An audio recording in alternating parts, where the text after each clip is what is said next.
Assalamualaikum warahmatullahi wabarakatuh. Salam sejahtera sareng Allah rahmat sareng berkah. Kenalkan, nama abdi Anissa Dwi Astuti. Abdi ti 12 MIPA 2 di dieu.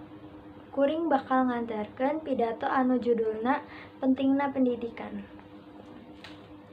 Assalamualaikum warahmatullahi wabarakatuh.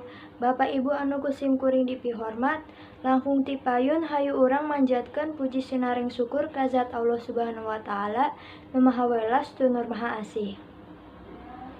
Ku sifat Rahman sareng Rohimna, ayeuna urang tiasa riung ngumpulung di ieu tempat dina raraga tolap ilmu. Nia pangarti dina urusan kaislaman. Bapak sareng Ibu anu hadir di dieu, urami ku urang sadayana dilenyapan.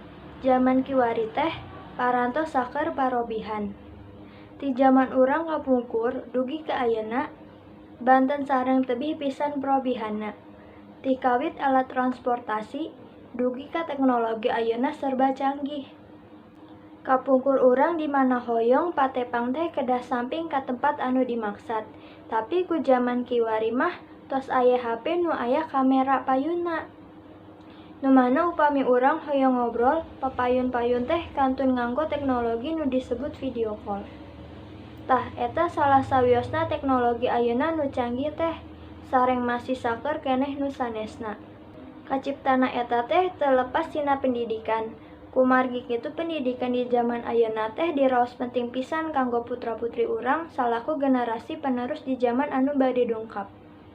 Cobi emutan ku urang sadaya.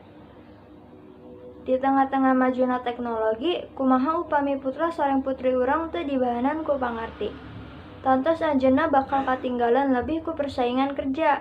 Kumargi ayeuna oge, pamihoyong damel teh kedah gadu ijazah anu luhur pamihoyong. Kengging anu damel sae mah.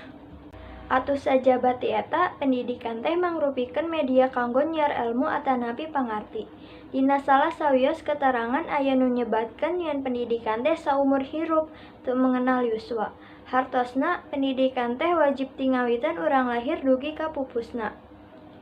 Tikawit ayeuna hayu urang leres-leres dina milari rejeki kanggo nyakolakeun putra-putri urang supados tiasa naraskeun pendidikan anu saluhur-luhurna. Kumargi tos karaos ku urang sadaya yen pendidikan teh penting pisan kanggo bekal hirup urang kapayun. Mugia harepan urang sadayana tiasa dikabulkeun ku Nu Maha Benghar nyaeta Allah Subhanahu wa taala.